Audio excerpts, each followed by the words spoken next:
je suis bien d'accord avec toi, pas assez sensationnel pour eux. Donc, est-ce qu'il aurait fallu que je me fasse étrangler, genre battre, saigner, draguer sur des kilomètres, être à moitié morte pour que ce soit sensationnel pour les journalistes?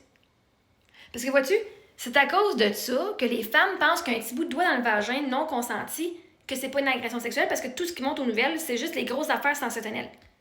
Pourtant, j'ai la preuve que ton petit bout de doigt, il devrait rester à l'extérieur des bobettes de la personne.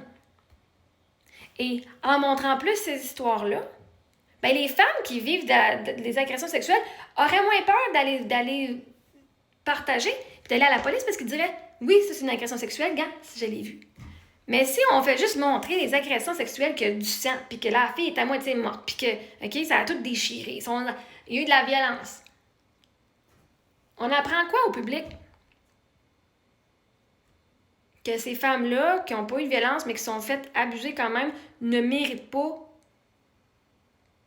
d'être vues. Que leur histoire ne mérite pas d'être entendue. On va silencer celle que ça a bien été. Comme c'est une agression sexuelle, ça a bien été.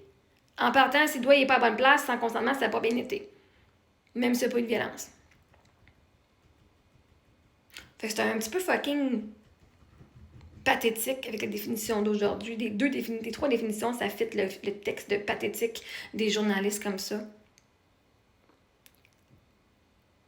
Parce que c'est pas une personnalité connue. On saura pas l'histoire, personne va savoir l'histoire. Ça va passer sous silence. Ça va fucking passer sous silence. Yeah, non.